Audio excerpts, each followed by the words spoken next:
Olá, sejam todos muito bem-vindos a mais um episódio do Pé no Barro Podcast. Eu sou o Armindo Bart, o host aqui do podcast, e tá comigo aqui o Bruno. Buenas, pessoal, vamos para mais uma. Hoje de maneira diferente, né? O pessoal deve estar estranhando um pouco o nosso estúdio aqui, quem está nos vendo, né, pelo YouTube. A gente está hoje na 34ª abertura da colheita do arroz, falando diretamente de Capão do Leão, no nosso projeto Pé na Estrada, com o Pé no Barro Podcast. Então, uma satisfação enorme. A gente está falando direto aqui do stand do Universo Pecuária. Então, para vocês entenderem um pouco, né, a gente está aqui na feira, vamos receber os principais palestrantes do evento, todo mundo que está palestrando aqui, algumas autoridades, grandes figuras do agro, a gente vai receber para conversar aqui no Pé no Barro Podcast, né, Bruno? Isso aí.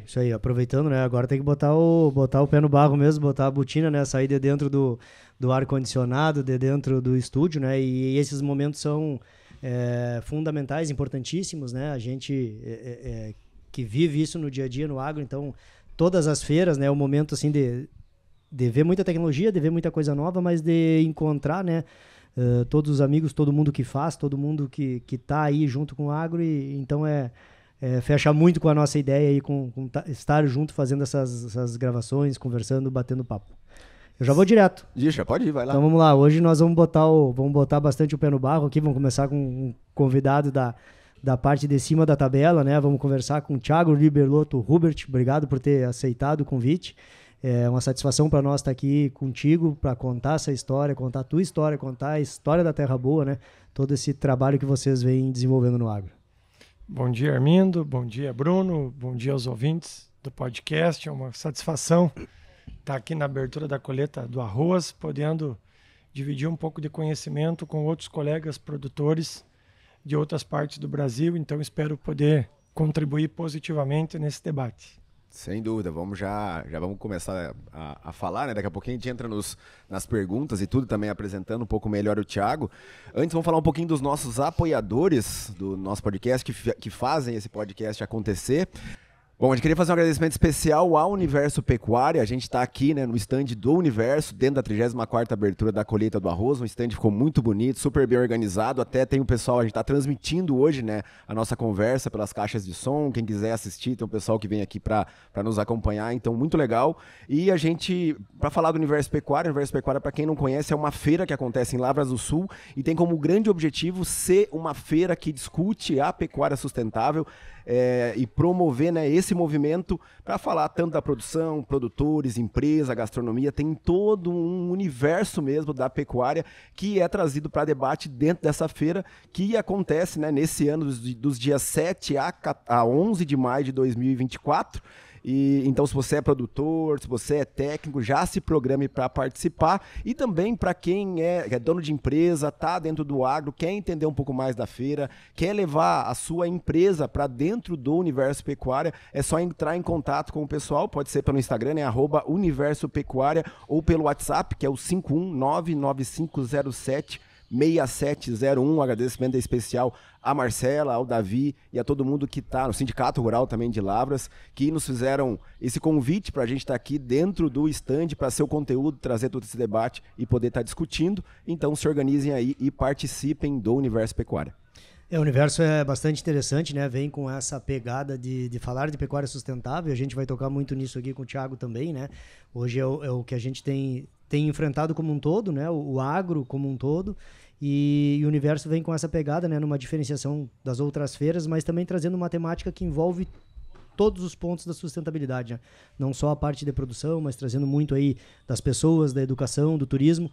Sediado em Lavras do Sul, né? Todo mundo pergunta por que Lavras, é uma iniciativa do sindicato, mas Lavras do Sul está no coração do bioma Pampa.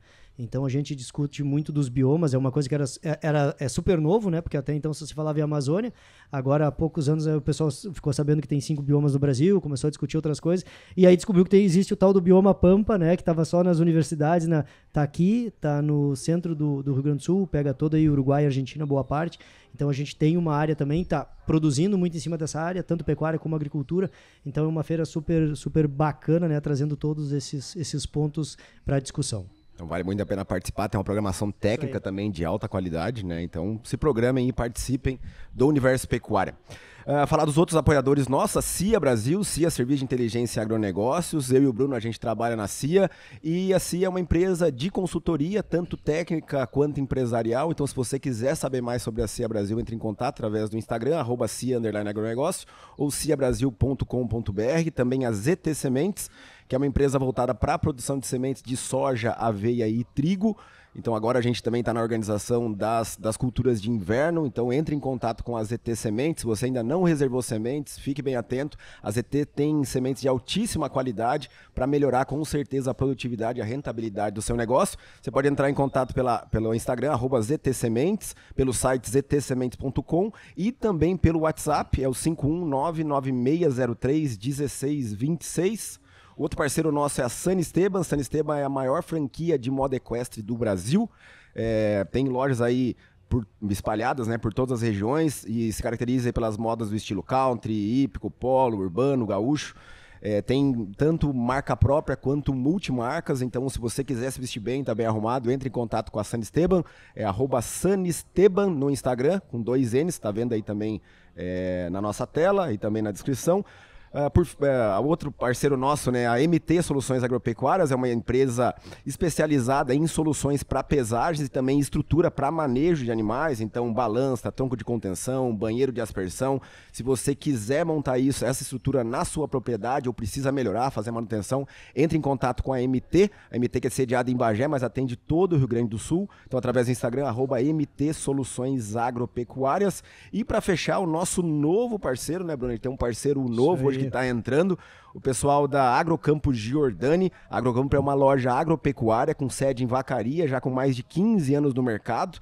Eles têm 3 lojas físicas, mas o grande trabalho deles está na loja virtual. Então eles atendem todo o Brasil, uma entrega super rápida, dinâmica. Então se você é produtor rural, é médico veterinário, quer incrementar, né, os produtos que você usa, muitas vezes medicamentos que você encontra na sua região não são medicamentos tão bons, às vezes moléculas não tão modernas. A Agrocampo Giordani, eles têm toda essa linha de produtos, também linha PET, selaria, correaria. Entre em contato com a Agrocampo Giordani pelo site, principalmente, né, agrocampogiordani.com.br, também pelo WhatsApp, é o 54981317744. Eles têm um atendimento muito especializado, vocês podem falar pelo WhatsApp ali, tirar todas as suas dúvidas e fazer as suas compras. Um agradecimento especial aí, principalmente ao Pedro e ao Marcos, que confiaram no nosso trabalho e estão trazendo aí a Agrocampo Giordani para dentro do Pé no Barro Podcast. Bem-vindos. A gente, né, tá tendo gratas surpresas aí com quem tá vindo colar a marca junto conosco. Isso para nós é super importante. E mostra aí também, né? Eu acho que é um super case de mostrar que o agro é digital, para quem acha que o agro não é digital, porque o agro não está conectado, que tá aí. É uma loja que, além das lojas físicas, há muito tempo já vem nesse meio digital, fazendo venda, fazendo e-commerce, trabalhando cada vez mais. A gente tem, né? A gente fala muito, depois da pandemia acelerou, mas já tem gente que está fazendo isso e cada vez mais essa facilidade, né? De comprar de casa, de ter as coisas ao pronto, ter a mão, né? Então tá aí a Agrocampo mostrando isso e aí quem quiser mais informações, né, vai lá no site e acha de tudo lá. Isso, mais legal que eles nos contaram, né, Bruno, que eles estão desde 2013 com a loja online e atualmente são mais de 40 mil pessoas que passam pelo site por mês. Que loucura isso. Então é muita coisa mesmo, mostra a credibilidade. Então entre em contato. É um mundo que está só no começo aí para toda. A gente está numa feira, obviamente, todo mundo físico, todo mundo aqui, né? É uma feira onde se trabalha a marca, não é o comercial, né? Não é a venda propriamente, é a marca. Mas o agro cada vez mais decolando para esse digital aí. Vamos falar com o Thiago? Vamos lá. Quem é o Thiago? O Thiago. Vamos pegar o currículo dele aqui. Tu conta pela tua, depois nós vamos ver por ele. Talvez, não sei se o Thiago é melhor ele contar, mas vou falar rapidinho aqui. Então, o Thiago é sócio fundador e gestor da empresa que nasceu em Cruz Alta, né, que é a Terra Boa Agrícola, uma empresa especializada na produção, principalmente de grãos e sementes, né, já tem mais de 15 anos aí no mercado, são mais de 200 colaboradores para a produção de soja, milho, trigo, também pecuária, armazenamento de grãos, eles também têm uma frota própria de caminhões, me corrija se estiver errado aí, viu, Thiago? E tem atuação já em várias regiões do estado, né? São de Cruz Alta, mas estão em Santana do Livramento, Tupaciretã, São Gabriel, Pantano, Uruguai e por aí vai. Fizeram uma expansão muito grande nos últimos anos, é um case, eles estão aqui na feira, né? O Thiago está aqui para contar um pouco desse case de sucesso deles, como eles expandiram e um pouco essa ideia. É isso mesmo, Thiago? Estou errado? Alguma coisa faltou? Pode complementar, por favor. Bom, pessoal, a nossa história realmente ela tem sido uma história bastante feliz ao longo desses anos empreendendo. Eu sou natural de Fortaleza dos Valos, uma cidade próxima a Cruz Alta. Em 2000, cheguei em Cruz Alta, comecei a trabalhar como gestor de uma empresa rural de um irmão do meu pai. Trabalhei 8 anos como colaborador e no ano de 2008 decidimos então empreender. Então, junto com uma sócia, iniciamos a Terra Boa Agrícola. Lá no início constituímos uma parceria agrícola, eu e ela. Ela tinha um imóvel, começamos a explorar esse imóvel e no entorno dele iniciamos o arrendamento de outras áreas. Lá no início, sem uma grande pretensão, sem um planejamento estratégico de longo prazo, um negócio muito mais empírico de fazer um bom trabalho e aproveitar eventuais oportunidades. Em setembro completamos 15 anos e realmente os resultados ao longo desse tempo, apesar de todas as dificuldades que o agronegócio brasileiro passou ao longo desse período, sejam cambiais, sejam políticas, sejam de clima, a empresa conseguiu se desenvolver, conseguiu evoluir. Então a gente tem bastante orgulho da nossa história, não só do que ela fez, mas como ela fez. Com muito respeito às pessoas, valorizando o que é nosso, com muita ética, muita transparência e muita honestidade. Acho que isso é fundamental no negócio que pretende seguir prosperando, é ter pilares sólidos no seu crescimento e no seu fortalecimento. Cada vez mais em momentos que algumas coisas dessas são postas à prova, né? A todo momento alguns pilares desse. E vocês têm trabalhado de ver muito essa questão das pessoas, né? Dos colaboradores. É um assunto que a todo momento a gente está discutindo, né? Essa questão de mão de obra, de dificuldade. E aí em 15 anos vocês crescem e crescem muito nisso. Como é que é esse olhar? De onde vem esse olhar, essa visão nas pessoas? Isso, Bruno, para nós, ele nasceu junto com a empresa, porque ao contrário de mais de 99% das empresas agrícolas do Rio Grande do Sul, a Terra Boa ela não é uma empresa familiar. Ela não é uma empresa que descende dos pais, dos avós. Eu e uma sócia, nós começamos basicamente do zero. Eu não tinha nenhuma área própria de terras. Então, desde o início, a gente percebeu que só haveria crescimento se nós conseguíssemos trazer bons talentos e reter esses bons talentos dentro da empresa, uma vez que não haveriam pais, irmãos, tios, sobrinho, cunhado para trabalhar na empresa. Então, desde sempre, nós trouxemos isso para a mesa e começamos a trabalhar o propósito, muito mais do que a questão econômica, trabalhar por um propósito, entender qual é a missão, qual é a visão da empresa, quais são os valores e mostrar para as pessoas que dentro da empresa havia uma possibilidade de, dentro daquela linha, crescer junto com a empresa, se desenvolver profissionalmente, construir uma carreira profissional, até porque não estando a família no negócio, não haviam aquelas barreiras de crescimento. Acima de mim não está o filho do dono, acima de mim não está o cunhado.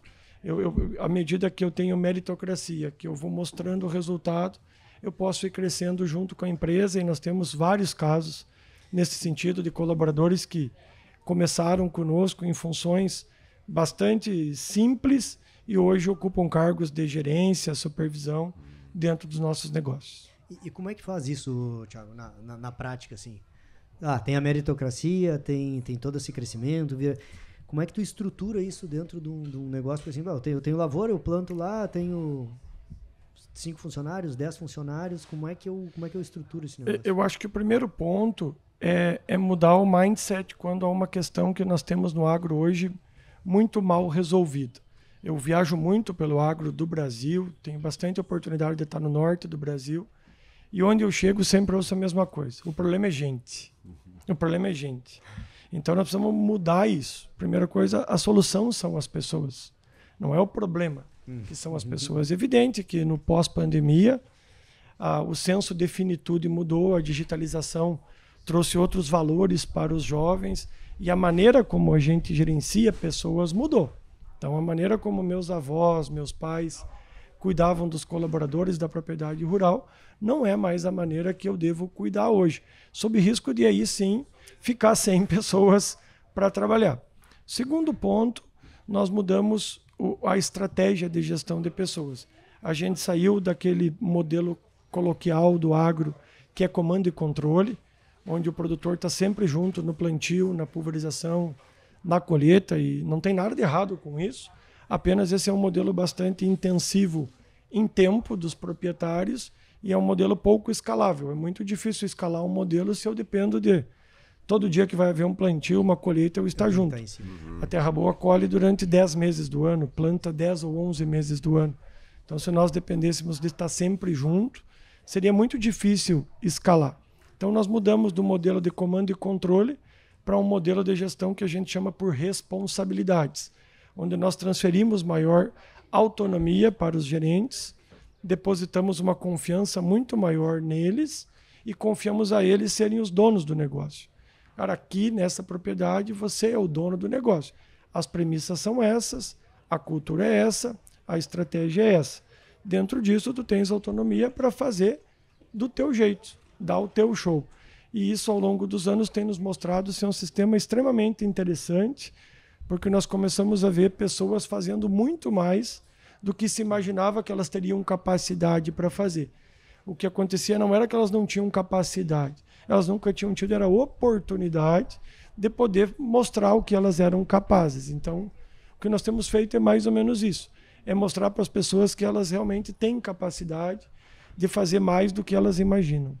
E se fosse para a gente exportar um pouco isso para a realidade, porque isso é o caso de vocês, né? Mas para quem está nos assistindo, às vezes tem uma propriedade familiar e está com toda essa estrutura montada, teria alguma dica que você pudesse dizer assim, ó, como passar um pouco para esse processo, tirar um pouco onde? Eu acho que dentro de uma propriedade familiar, a primeira coisa que deveria ser feita é separar o que é família do que é atividade imobiliária, o que são as propriedades físicas, do que é negócio.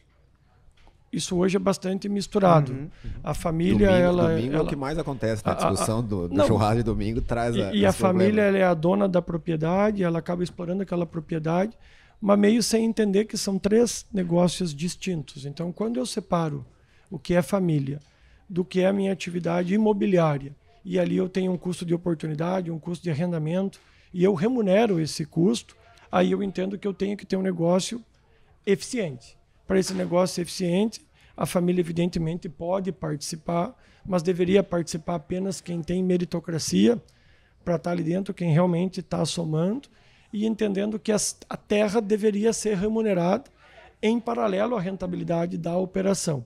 Lá na Terra Boa, desde o início, nós adotamos essa premissa. Eu não tinha áreas de terra, mas a minha sócia tinha. Construímos uma parceria em cima e de imediato começamos a remunerar arrendamento para a minha sócia, independente do resultado da empresa. Então, 100% dos imóveis que a Terra Boa planta, ela paga arrendamento, inclusive as áreas dos sócios. Eu acho que isso dá a primeira tônica da eficiência, porque aí a margem aperta. Aí começa a ver que existem ineficiências no processo e aí começa é o básico para começar a discutir como ir atrás de resolver essas ineficiências. Sem dúvida, sem dúvida. Aí, claro, tem muito dessa tua visão de administrador que vem para o negócio já com uma... Vem para a atividade com uma visão de negócio, né? Já imprime isso desde o começo. E aí em todas as áreas, né? Tu entrou no ponto esse do... acho que é bacana esse tripé, né? De separar o negócio, né? Tem muito trazer esta visão já empresarial, né? De separar, tu falou da família, só quem está ali dentro. Então, é uma coisa que vocês não passaram por isso, porque já começou já com essa etapa vencida, mas já começou pagando, né? Começou pagando arrendamento.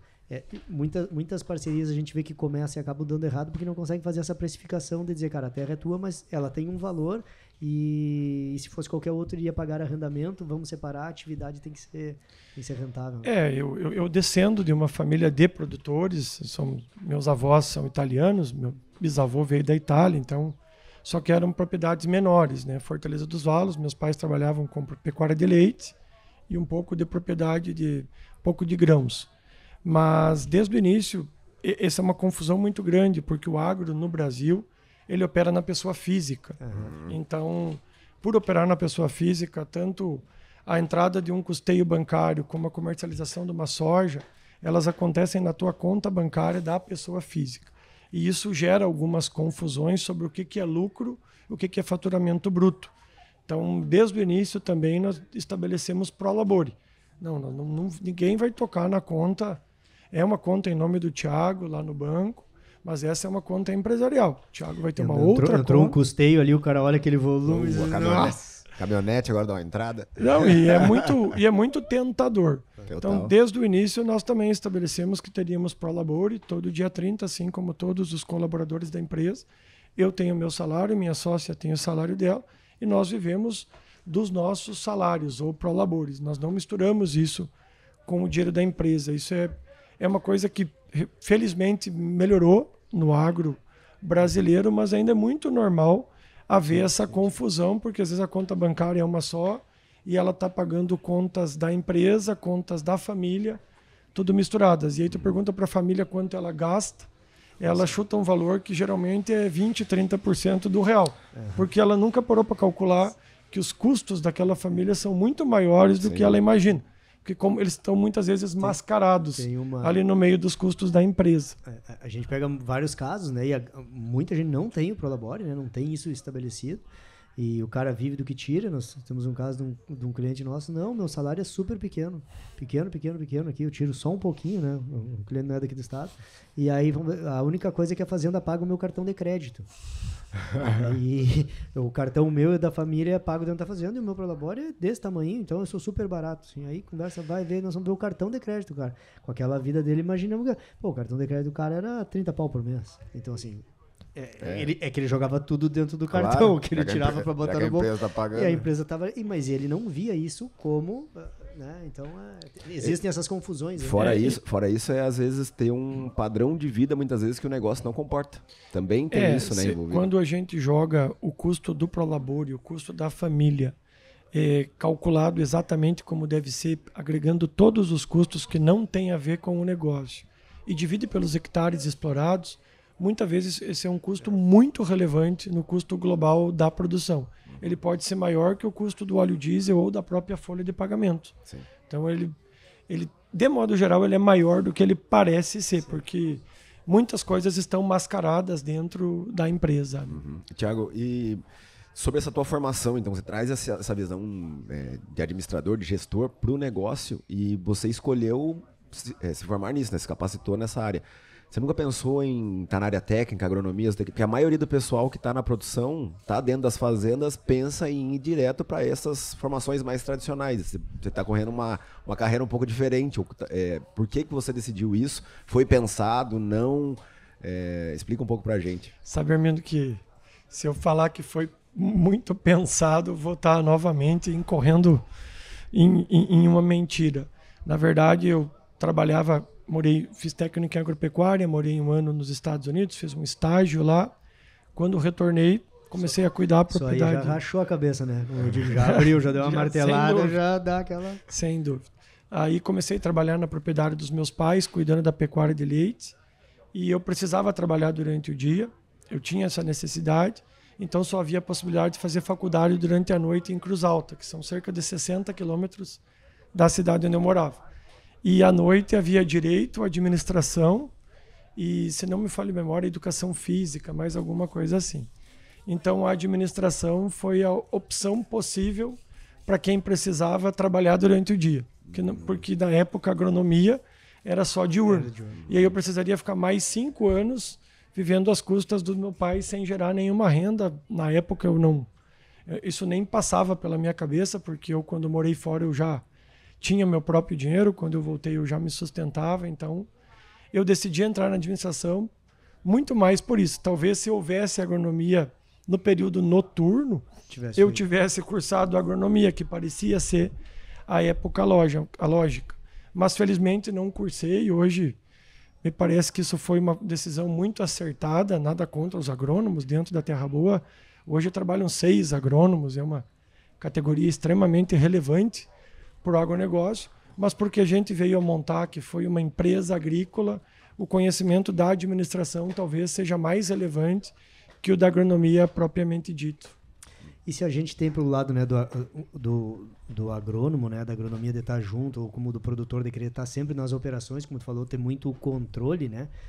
Tu disse, não, lá a gente não tem, também não tem até talvez pela formação, né? Tá na outra parte. Mas aí tem muito um controle do Thiago na parte de número. Como é que é um pouco do teu dia a dia, tua função? Tu tá muito lá na gestão mesmo do negócio, no business, no financeiro? Não, a gente está muito próximo do negócio. Como falei, eu venho de uma família de produtores. Produção de grãos está na nossa essência desde sempre. Nos primeiros anos de empresa, era muito pequena. Nós começamos com 4 colaboradores a Terra Boa. Então, eu mesmo plantava, operava pulverização, operava colheita. Então, começamos fazendo. E eu sempre digo que quem manda melhor faz. A gente precisa saber fazer para poder liderar. Então, hoje, evidentemente, cresceu. Estamos em 7 regiões do estado, muitas vezes plantando ao mesmo tempo nessas 7 regiões. Não tem mais como fisicamente estar presente. Mas ter aquele conhecimento, ter passado por aquilo e saber, dentro daquelas possibilidades, o que pode ou não ocorrer ali, o que faz sentido ou não ocorrer, dá bastante bagagem para liderar mesmo à distância. E aí nós temos todo um organograma dentro da empresa, saindo da direção, indo para a gerência, supervisores, até os líderes de propriedade, para manter essa comunicação o mais eficiente e objetiva possível. Então, tem que cascatear um pouco, acaba inchando, não é um processo mais tão horizontalizado quanto eu gostaria que fosse, mas é necessário para que se mantenha uma comunicação e para que quem está lá na ponta esteja assistido. Porque se hoje estão plantando um campo da empresa e precisar ligar para mim, nesse momento eu não vou poder atender.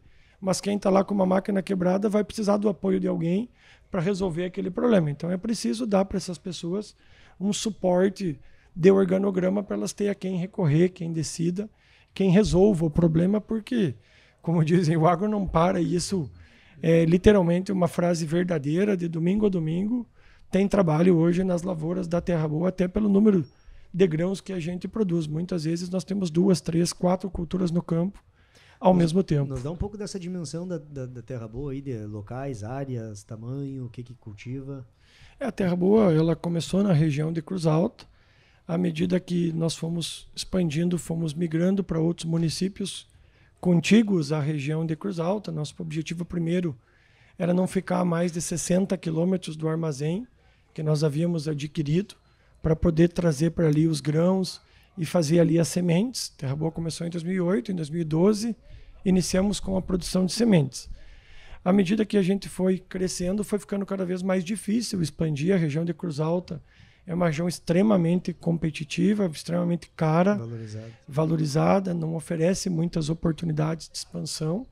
Então a metade sul ela veio como uma consequência. Então descemos a Tupã-Seretã, depois descemos a São Gabriel, depois Santana do Livramento, depois demos um passo a Pantano Grande, sempre buscando produção de sementes, aumento de área irrigada e agregação de valor.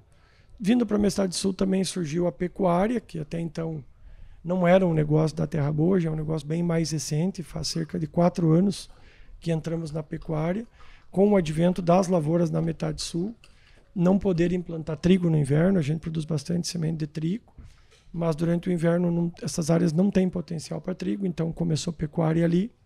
Com o aumento da lavoura, começaram a aumentar também os subprodutos oriundos dos armazéns. Os armazéns foram aumentando, hoje são 5 armazéns granelheiros que recebem os grãos da empresa. Foi gerando mais subprodutos, surgiu a oportunidade de ter um confinamento. Então hoje a Terra Boa também opera confinamento de pecuária, utilizando desses subprodutos da agricultura como carro-chefe da alimentação, e estando em Livramento surgiu a oportunidade de ir para o Uruguai. Aí começamos também uma atividade de pecuária no Uruguai, que é composta de recria e terminação em pasto nativo, na região de Taquarembó, mas a gente chama todos esses negócios de um ecossistema, porque eles estão todos sob o mesmo guarda-chuva da nossa visão, que é produzir sementes e alimentos para o mundo. Então, todos dentro do agro, nenhum negócio fora do agronegócio, nenhum negócio fora daquilo que a gente entende, que é o que a gente sabe fazer de melhor. Então, acho que uma das coisas que tem dado certo é se manter fiel a isso. Uma das grandes tentações do empreendedor são as oportunidades de negócio em outros segmentos, em outras áreas. E eu sempre falo que é muito difícil ser bom em um segmento. Tu imagina quando o produtor se desafiar a ser bom em vários segmentos. O desafio realmente fica bastante alto e a gente acredita que fica inviável ser eficiente em muitos segmentos, até porque é muito difícil ser eficiente no agro como um todo. E deixa eu te perguntar, e a ida para vocês, para a metade sul do estado, para quem está nos acompanhando de fora, né, do Rio Grande do Sul, a grande região produtora do Rio Grande do Sul está na metade norte do estado, né, que estão as grandes planícies, terra já com bastante teor de argila e tal, e a metade sul do estado, e chove muito melhor, né, a metade sul do estado são solos um pouco mais arenosos, alguns alagados, fertilidade mais baixa, um desafio produtivo mais frio, e principalmente caracterizado por secas frequentes. Tanto é que quem estava na região no início, quando o pessoal começou a plantar soja, me lembro muito bem de alguns produtores falando, eu que estou aqui não plantaria soja, mas o pessoal tá vindo de lá para cá querendo plantar, o risco deles. Como é que foi essa decisão de vocês irem para lá e enfrentar esse risco também, sair totalmente da zona de conforto, né? Eu acho que se nós olhar um pouco a história, ela ajuda a explicar isso, né? Na década de 80, nós tivemos uma leva muito grande de produtores da metade norte do Rio Grande do Sul que vieram semear soja na metade sul. Então isso não é algo necessariamente novo. Mas naquela época, infelizmente, eles não lograram êxito. Muitos produtores quebraram, outros voltaram para a metade norte e se criou um paradigma que cultivo de soja na metade sul não era viável. Com o avanço das tecnologias, com o avanço do teto produtivo das variedades e principalmente com o entendimento do sistema plantio direto, não mais evolver o solo, construir perfil de solo, trabalhar com calagem, trabalhar com palha, começou a se ver que a metade sul também tinha um teto produtivo interessante. E hoje nós temos regiões da metade sul produzindo tão bem quanto regiões da metade norte. Eu acho que isso é um paradigma que hoje está bastante vencido no debate agrícola. Evidente que algumas regiões da metade sul têm um teto produtivo um pouco menor, mas também tem um custo, seja de aquisição de imóveis, seja de arrendamento, também proporcionalmente menor. Então, tu parte de um custo mais barato e tem mais espaço. Então, a escala ela também pode, em algum ponto, compensar alguma receita ou rentabilidade menor por hectare. Esses foram os pontos que, basicamente, nos trouxeram para a metade sul, aliados à produção de sementes. As sementes que nós produzimos na metade norte, elas não têm um apelo comercial no norte do Brasil. As variedades que se plantam na metade sul, muitas delas são as mesmas que o produtor do Mato Grosso do Sul planta. Então, o que tem teto produtivo aqui na metade sul é a mesma variedade que nós conseguimos comercializar lá no Mato Grosso do Sul com alto teto produtivo. Então, a produção de sementes também ajuda nessa equação do negócio metade sul. E tem uma diluição do teu risco também, né? Tu abre em várias áreas, tu já entra com uma integração, né, lavoura pecuária aí que vem depois, mas tu tá diluindo. Tu estava comentando, né? Começamos em 2008, 2011, pegou uma baita seca na região de Cruz Alta, lá também no começo da caminhada. 11 a 2012. 11 12, 2 anos. Então assim, vou para onde? Aí vai para a área que tem seca, né? Se eu tava na área que chovia, eu vou plantar na área que tem seca. Né? E acho que é importante o produtor ter essa consciência, né? Quando nós saímos de Vacaria, Erechim, nós saímos de 2.200 milímetros ano. Quando a gente chega em Cruz Alta, nós estamos falando em 1.800 milímetros ano. Quando a gente baixou de Santa Maria, a gente começa a falar em 1.400 milímetros ano. Aqui em Pelotas, já talvez 1.200 ano. Então é importante... Bagé ali eles falam em 1.000 milímetros, 900. Então é importante o produtor ir adequando o modelo produtivo, o modelo de exploração, adequando custos ao potencial produtivo daquela região. Eu acho que nós temos regiões infinitamente piores que essa nossa no mundo, que são agrícolas, são agricultáveis. O que existe nessas regiões é uma adequação de custos. Eu tenho que adequar custos para conseguir ter rentabilidade naquele ambiente com aquele clima. Isso é um pouco da gestão de risco, eu ia te perguntar, porque isso é um pouco de gestão de risco. Explica como é que tu faz isso, né? Adequar o custo, como é que... Não, um dos vieses de vir para a metade sul também foi um viés de um hedge climático, nós espalhar um pouco o risco das nossas lavouras. Esse hedge, infelizmente, não tem funcionado. nos últimos anos a estiagem ela tem pego o estado todo, então nós não temos conseguido. Inclusive hoje uma das metas da Terra Boa é começar a operar lavouras no norte do Brasil. As minhas idas ao norte têm sido mais frequentes, porque nós estamos estudando uma região para começar a ter, aí sim, um hedge climático, porque quando é o ninho, são anos bons aqui, mais secos no norte. Quando a laninha é o inverso, aqui fica seco, mas lá no norte tende a chover melhor. Então, acho que esse trabalho, esse hedge climático, ele é importante na sustentabilidade do negócio, assim como a irrigação. A irrigação ela passa a ser um amigo, o melhor seguro agrícola que o produtor rural pode ter. Eu sempre falo que irrigar pelo menos 20% da área nas terras altas é o melhor seguro agrícola que um produtor rural pode contratar. No ano ruim, esse volume de área irrigada segura as pontas. Não vai dar lucro, mas vai pelo menos suprir os custos. Mas tem grão para comercializar, né? Esse é o grande desafio. E quando a Terra Boa começou, vocês pensaram nesse negócio para ser grande já? Já foi pensado falou assim, não, nós vamos começar aqui, depois a gente vai expandir para lá. Ou foi isso, conforme vocês foram tendo êxito, entraram no mercado de sementes, aí vocês decidiram expandir o negócio? Não foi. Nunca foi um planejamento estratégico. Minha sócia, ela não tem filhos, ela já tem uma idade um pouco maior, ela é quase que minha mãe, então não era um objetivo empresarial.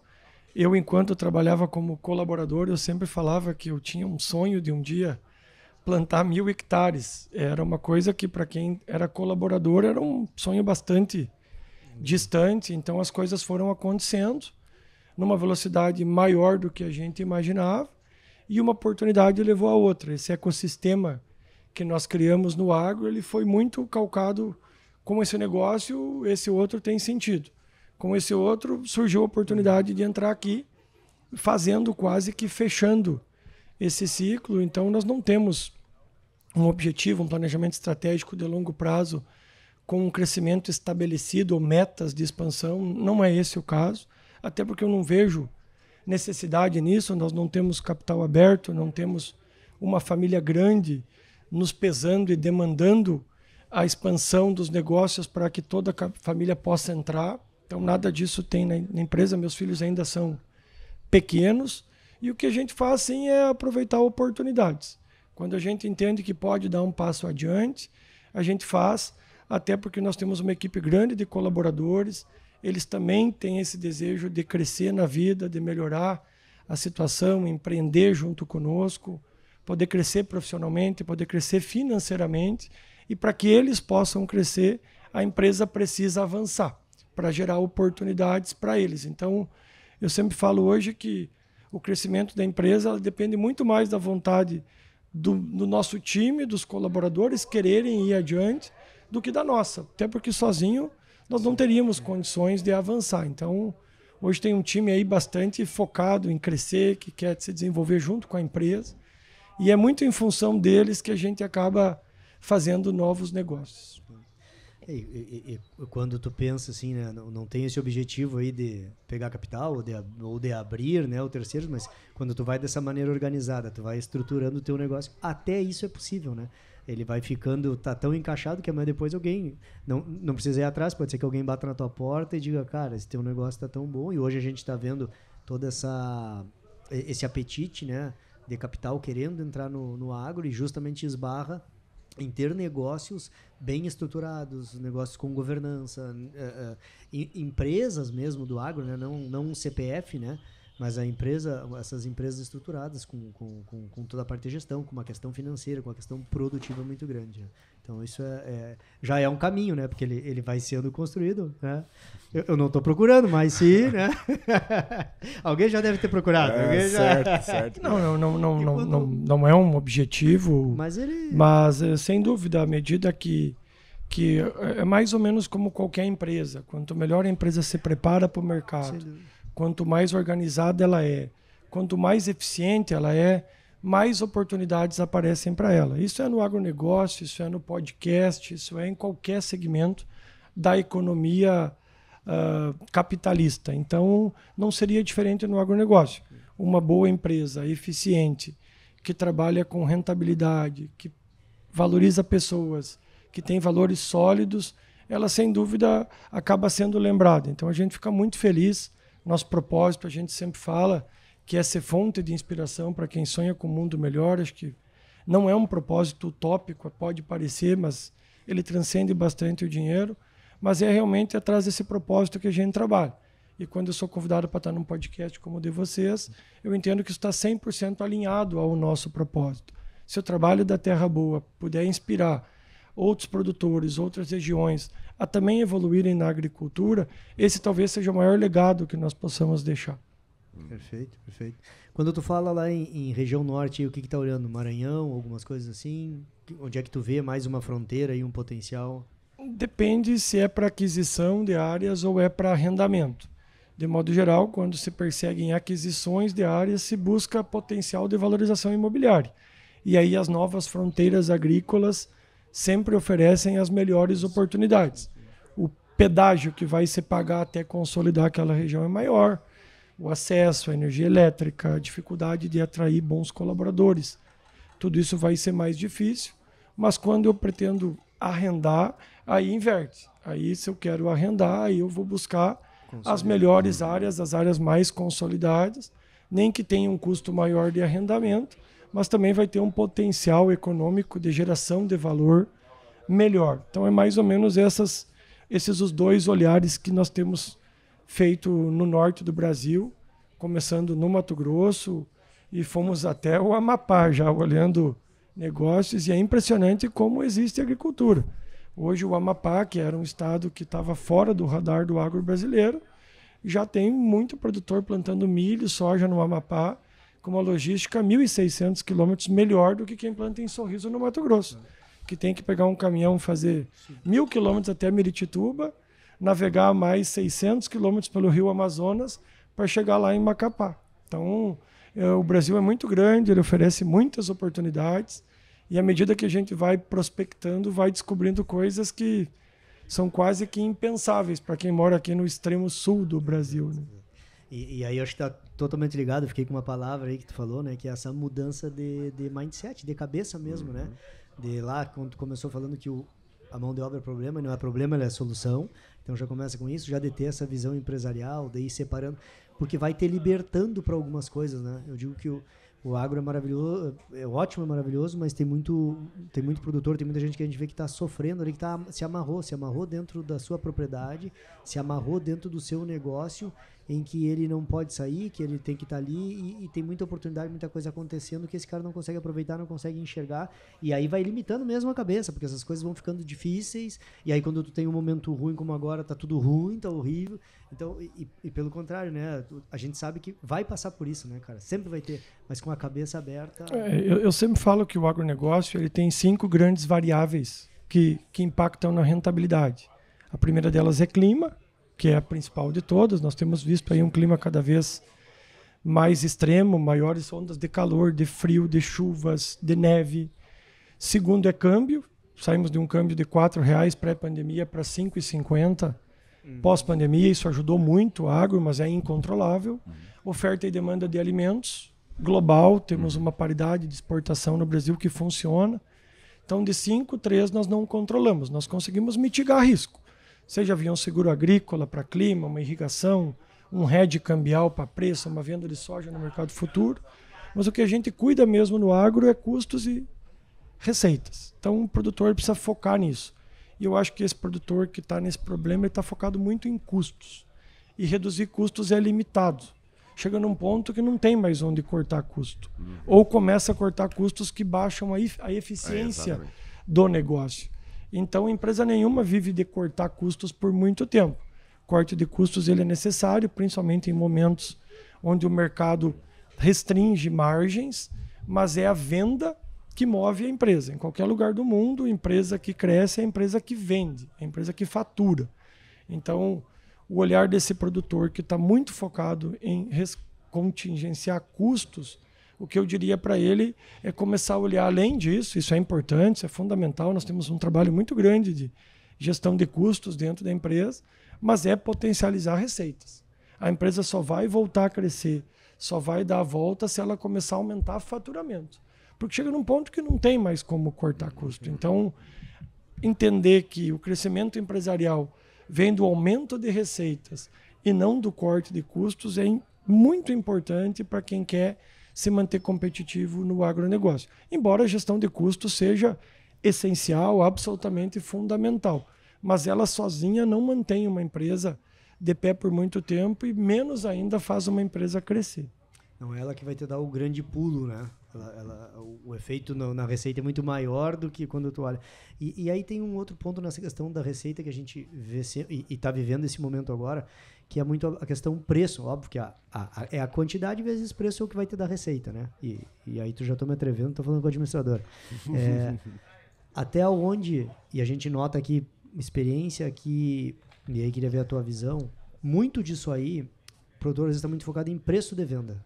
E às vezes a questão de quantidade de produção ainda fica em alguns momentos negligenciada. A gente sabe que o impacto é muito maior quando tu tem uma produção alta, uma estabilidade, né? Tira todas as questões aí que tu falaste climática, mas em algumas atividades a gente vê que ainda a produtividade ainda é baixa. Aí, claro que o impacto do preço ele vai ser muito mais benéfico ou danoso, mas tu tá terceirizando a tua geração de receita aí, porque tá numa parte que tu não mexe. Eu acho que o presidente da Federarroz, Alexandre Velho, foi muito feliz quando ele estabeleceu, junto com a associação, gestão para o debate desse ano, porque esse pós-pandemia ele está nos trazendo uma realidade bastante dura para o agronegócio global. As commodities, de modo geral, estão voltando a patamares pré-pandemia, exceto o mercado de arroz, que felizmente hoje vive preços atrativos, mas também é uma relação oferta e demanda que em algum momento deve se equilibrar.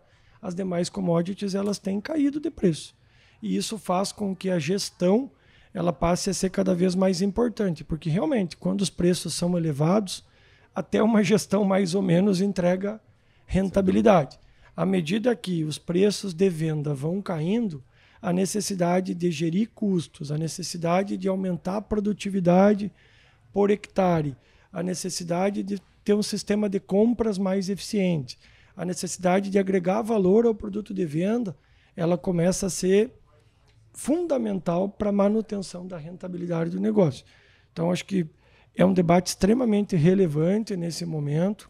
Cada produtor deve fazer o seu exercício pessoal e fazer aquela análise de forças, fraquezas, ameaças e oportunidades e entender aonde estão as oportunidades, aonde estão minhas fraquezas, da onde podem vir as ameaças e como que eu vou gerenciar isso aí num ambiente de soja a R$110, de milho a R$50, de trigo a R$60, de boi valendo R$8, R$9.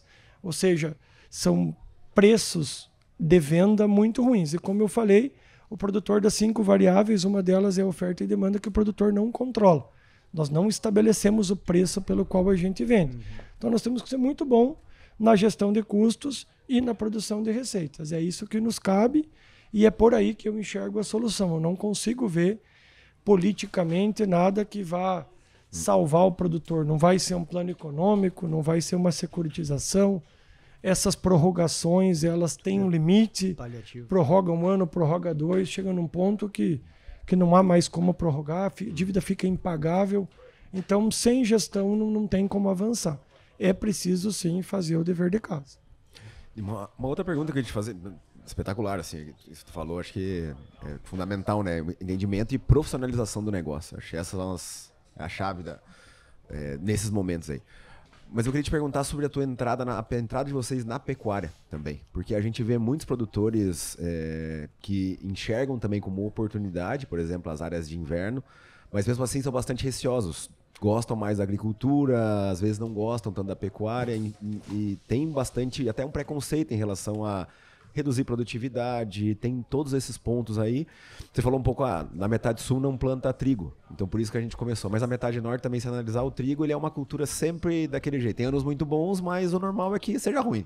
Não é ano muito bom. Tem ano muito ruim e tem ano ruim. Então o trigo ele é um pouco disso, infelizmente são as alternativas que a gente tem. Então eu queria que você falasse um pouco dessa decisão, como é que vocês fizeram e como é que está sendo a experiência trabalhando com pecuária, já que a gente está dentro do universo pecuária, né, falando sobre essas questões e poucos produtores se desafiam a isso e tem uma oportunidade gigantesca de crescimento. Nós partimos do princípio que o Brasil inteiro colhe pelo menos 2 safras por ano. Muitas regiões do Brasil colhem 3, quando tem lavouras irrigadas, e já tem regiões do Brasil colhendo 3 safras e meia por ano. E o Rio Grande do Sul, de modo geral, ele trabalha com uma única renda anual. Acho que é 1,2 pelo último estudo. Muito produtor é uma, ou é arroz ou é soja e acabou o ano. E a gente acha isso muito ruim porque concentra demais o risco. Se aquela cultura não performa bem, é um ano todo perdido. Então nós temos como uma premissa da Terra Boa ter pelo menos 2 receitas por ano em todas as áreas que nós exploramos, seja colhendo soja mais alguma cultura de inverno, seja plantando milho e fazendo uma soja safrinha na sequência, ou seja trabalhando com soja mais pecuária. Na metade sul, a gente ainda entende que as culturas de inverno de colheita elas fazem mais sentido para nós, uma vez que nós temos uma estrutura bastante pesada em termos de colheitadeiras, em termos de armazenamento de grãos, em termos de produção de sementes. Então nós entendemos que lá o melhor caminho segue sendo a produção de cereais. Na metade sul, dado a essa dificuldade climática, seja por solos muito úmidos, seja por solos muito arenosos, nós entendemos que a pecuária casa bem.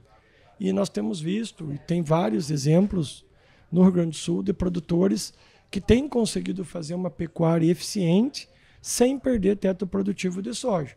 A Embrapa mesmo tem vários trabalhos nesse sentido, onde o bom manejo da pecuária ele implica em rentabilidade adicional para o negócio, sem prejuízos à agricultura. Então é evidente que não é colocar boi no pasto de qualquer jeito por qualquer tempo, mas conseguindo se manejar isso aí, é possível rentabilizar. E a pecuária para nós ela também virou uma estratégia de confinamento dado aos subprodutos. À medida que os subprodutos foram aumentando, nós vendíamos vagem de soja, vendia quebradinha de milho, vendia breia branca miúda, vendia triguilho, e a gente começou a ver que esse volume estava ficando muito alto e que nós poderíamos transformar esse volume de subprodutos em carne e novamente agregar valor ao negócio. Então, estamos aí no nosso 2º para 3º ano de confinamento, ampliando e gostando bastante do resultado econômico do negócio. E eu ia te engatar na pergunta na sequência, que era sobre agregação de valor, né?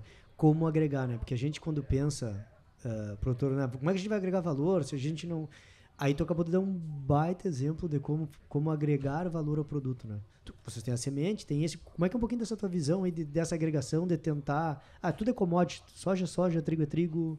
Como é que a gente diferencia? Nós, desde o início, também sempre procuramos sair do mercado de commodity, né? Então, desde o início, nós já éramos cooperados de produção de semente, nós não tínhamos produção de semente, mas já éramos parceiro de um produtor de semente. Hoje, 80% das áreas da Terra Boa de verão e de inverno são destinadas à produção de semente. Então, procuramos agregar valor aí dessa maneira, procuramos agregar valor via pecuária e, novamente, eu acho que cada produtor tem uma resposta para isso. Muitas vezes a agregação de valor vai se dar com armazenagem própria. Eu vejo muito o caso do arroz, que no 2º semestre ele geralmente, historicamente, vale mais que no 1º semestre. Então, o produtor de arroz que consegue armazenar aquele grão num armazém próprio para comercializar no 2º semestre está agregando um baita valor ao seu produto. Então, acho que isso não tem uma resposta única. Acho que cada produtor vai encontrar a sua resposta, mas sim, quando a rentabilidade diminui, a necessidade de agregar valor para compor o resultado econômico aumenta. É muito difícil, com soja nesse preço, simplesmente pegar o grão, mandar para Rio Grande, moer lá na China e esperar uma grande rentabilidade. Provavelmente ela não vai acontecer. Então, eu acho que cada produtor, novamente, precisa fazer o seu exercício pessoal de quais as cadeias onde eu posso participar. Eu vejo na pecuária hoje alianças para vender um boi a pasto, agregar valor numa carne diferenciada que vai vender numa boutique de carnes, enfim. Existe dentro do agronegócio vários segmentos. No agro, na soja mesmo, existe hoje todo um trabalho focado em variedades que não são transgênicas, buscando agregar valor vendendo no mercado europeu. Ou seja, existem bastante ações que o produtor pode acessar visando a agregação de valor. É evidente que todas elas vão haver uma contrapartida. Vai aumentar o envolvimento, vai aumentar a complexidade. Não vai ser mais tão simples quanto era, mas é necessário. É necessário para quem quer progredir e se manter rentável dentro do segmento. Ótimo. Vamos liberar? Vamos liberar esse homem, né? Tem conversa, tem palestra para frente. Uma baita aula, Thiago. Acho que a gente adora esses assuntos, né? Tem muita coisa para conversar, né? Eu já tinha mais umas quantas perguntas aqui para fazer. A gente vai ter que fazer um round 2 depois. É bacana porque a gente fala de gestão, fala de várias coisas. Acho que acima de tudo não tem uma receita, né? Cada produtor, tu tem insistido bastante nisso, né? Cada um tem a sua realidade, tem que entender, né? Mas acima de tudo, além de entender onde é que eu sou bom, onde é que eu não sou tão bom, o que eu posso fazer para melhorar, né, cara? E acho que a gente vem vendo, né? Aproveitando esse contexto de abertura da colheita, é uma cadeia toda que mudou, que precisou na dor, né? Questões do arroz, hoje vive um momento bom, mas sempre teve um momento muito complicado e obrigou a entrar com outras coisas, com outras culturas, e foi se desenvolvendo e hoje consegue estabilizar o negócio, né? Então é bacana ver que são coisas que a gente acredita também e busca, né, cara? Trabalhar no agro de maneira diferente, com esse outro viés, com esse outro pensamento, com olhar pessoas, com... esses dias eu li, o negócio é número, mas não é só número, né? Então tem bastante coisa envolvida aí, super bacana essa conversa aí. Para nós é um prazer colaborar, fico à disposição. Eu acho que o agronegócio vive um momento extremamente delicado, a rentabilidade caindo muito, e como aconteceu aqui com o arroz, que ele evoluiu num momento de necessidade, me parece que o agronegócio do Brasil vai precisar também se reorganizar, porque nós vamos começar a ver várias regiões do Brasil não ter rentabilidade com os atuais preços das commodities. E nós seguimos vendo o país aumentando cada vez mais a produção de alimentos. Então, acho que a grande pergunta que fica é o que faremos com todos esses alimentos à medida que o mundo cresce muito menos do que o esperado, Europa crescendo muito pouco, vários países entrando em recessão econômica, China com deflação, comprando muito menos. A escala de aumento da importação chinesa de soja caiu significativamente nos últimos anos. Ano passado, basicamente, importou a mesma coisa que ano retrasado. E o que nós vamos fazer? E aí eu acho que o produtor rural deve começar a olhar a produção de grãos não mais como apenas uma produção de alimentos. Acho que a produção de alimentos é nobre. De cada 8 pessoas no mundo, uma é alimentada pelo produtor rural brasileiro, que alimenta 1 bilhão de pessoas. Mas isso não será suficiente para alocar toda a produção de grãos do Brasil. Nós temos excedente. E esse excedente, no meu entendimento, ele deve se transformar em energia.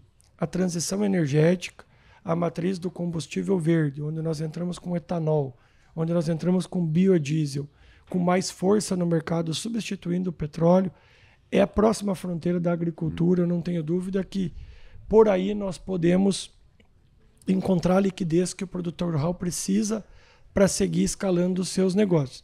Mas para isso o produtor rural vai ter que abraçar esse debate. Hoje eu não vejo as associações de classe, os produtores, entidades organizadas debater biocombustíveis como deveríamos. Apenas do B12 para o B14, que é o que está acontecendo agora, o biodiesel sai de 12% na composição do óleo diesel e vai para 14% agora em março. Isso vai aumentar em 6 a 8 milhões de toneladas o esmagamento de soja já nesse próximo ano. Isso é basicamente o aumento da produção de soja do Rio Grande do Sul, da safra 23-24, quando comparada a 22-23. Então imaginem aí o tamanho desse mercado para a agricultura brasileira. É um tema que nós precisamos conversar mais. Nós podemos chegar ao B25 rapidamente.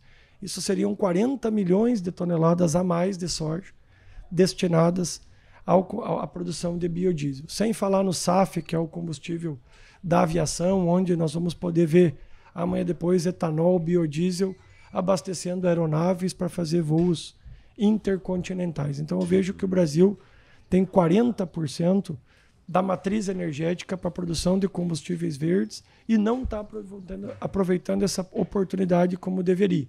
Estamos pagando por isso, jogando no mercado mais grãos do que o mercado tem oportunidade de absorver, mas estamos deixando o mercado passar ao largo.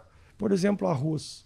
Arroz, hoje, etanol, o Rio Grande do Sul importa 800 milhões de litros de etanol. Nós poderíamos estar falando em etanol de arroz. Tiago, mas hoje arroz é 120, se nós falar em etanol, vai encarecer mais ainda. Mas e se nós tivéssemos falado 5 ou 6 anos atrás, quando estava R$60 a saca de arroz, e nós tivéssemos encontrado liquidez para aquele produtor? E a área não teria caído de 2,5 milhões de hectares para 1,5 milhão. E agora o arroz não estaria R$120. Ou seja, a produção de biocombustíveis não é um inimigo da produção de alimentos. É exatamente o contrário. Ela regula o mercado de produção de alimentos e torna o preço mais estável. Sem falar nas cadeias que acontecem em decorrência disso. De um etanol de arroz vai sair uma casca de arroz para geração de energia, vai sair um DDG para confinamento. No soja nem se fala. Farelo de soja é o principal insumo das cadeias de peixe, de aves, de frango, de leite, de suínos. Então, tem todo um mercado que eu enxergo aí que está sendo muito mal explorado hoje pelo produtor brasileiro. Eu acho que é premente nós avançar nesse debate. Sem dúvida, ainda mais com essa questão dos elétricos aí também não sendo tudo aquilo que estão falando. Então, com certeza vai passar por isso. Hidrogênio verde, tem várias outras matrizes aí que passam pela produção agropecuária, né? Então, e a produção de carros elétricos, ela é uma solução para cidades, para centros urbanos, mas ela já se mostrou uma opção bastante desafiadora para longas distâncias, para o agronegócio.